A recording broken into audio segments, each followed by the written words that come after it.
Today is Tuesday, November the 5th, 2024, and this is Reverend Jesse Jackson, who this year just turned 83 years old. He has been in the struggle for as long as I have been alive.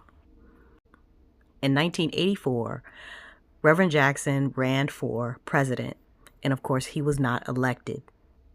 However, the issues he was hoping to address then are still issues we are grappling with today. As a minister and member of the clergy, I would also ask that you compare the priorities of Reverend Jackson to that of your own religious leaders. This interview was conducted in 1982, and as you listen to it, I would like for you to ask yourself the question: if the yardstick of measure that is used across all social political domains is healthy families and had been healthy families, what would be different in 2024?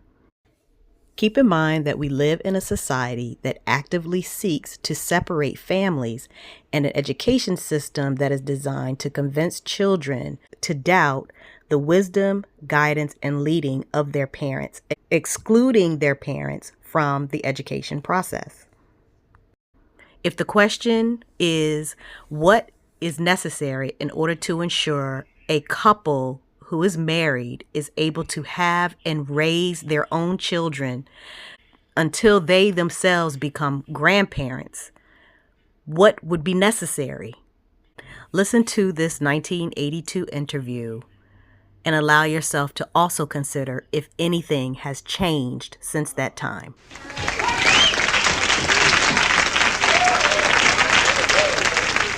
And we're delighted to have with us one of our very dearest friends who unfortunately cannot dance a step.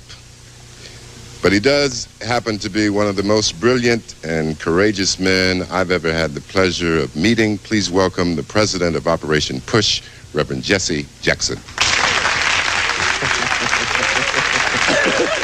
Now, I know you want to debate about whether or not... I can't dance. I don't choose to, though. Okay, so we can just drop that right now. And I'd like to say, as always, it's a pleasure seeing you. I know that you're in Los Angeles for various reasons, and one being the Black Radio exclusive convention. Correct. We have a great concern about the energy and input that blacks are putting into the recording industry as artists in the high-profile magnetic positions.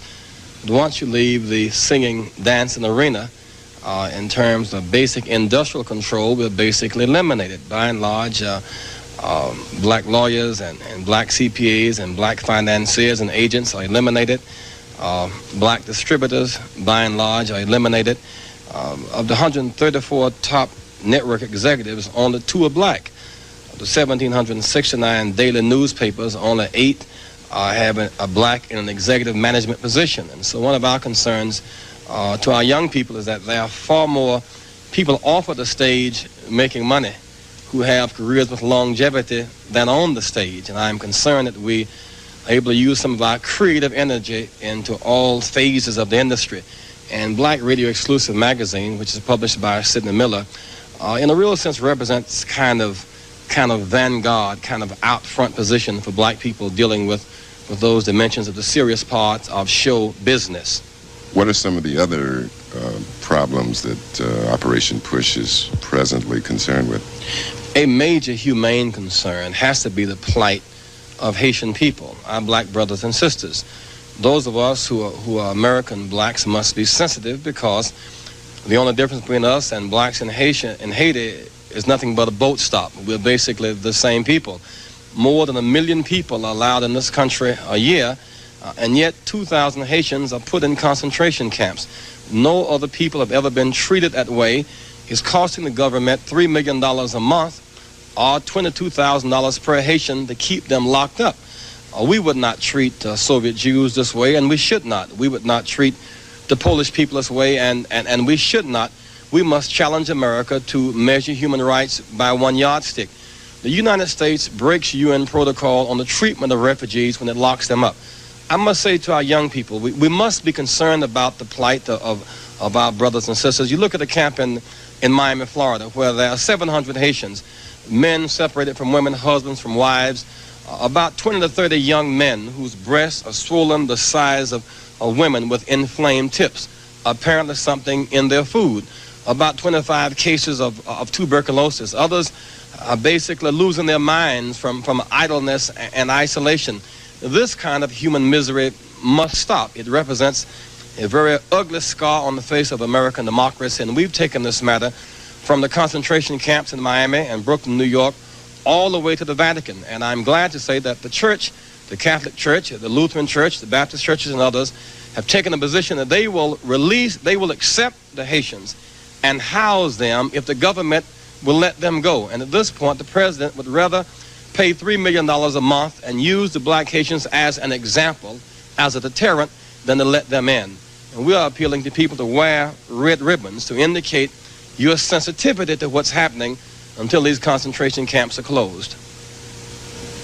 Sounds like you got your work cut out for you, Reverend Jackson. Well, that certainly is critical. Now, I'm just so grateful to you for giving us the chance to share with young black America this kind of relevant agenda, because the energy of young people, of course, makes the soul train run, but it also makes the military train run. It also makes the athletic industry run. It also makes the educational industry run, and the music industry. Indeed, the music industry. And so if this generation of young people can somehow balance soul and science, beat and balance, and creatively use this energy to vote and to use our dollars scientifically, then just as the generation 20 years ago brought us in public accommodations and the right to vote, this generation of young people can also salvage us economically, politically, and spiritually as well. But as one would say, we can't let the devil get us down. We cannot get trapped filling our membrane with cocaine. We cannot get trapped putting dope in our veins rather than hope in our brain. Somehow, we must remain sober, sane, sensitive, and determined, and always remember that just because you're in the slum doesn't have to be in you. And if your mind is made up, you can rise above your circumstance. Don't let them break your spirit. In my judgment, that must be the watchword of this generation. Don't let them break your spirit. They may close the schools, but don't let them close your will to learn. They may take away your job, but don't let them take away your will to work. Above all things, don't let them break your spirit. Put your hands together, please, for Reverend Jesse Jackson.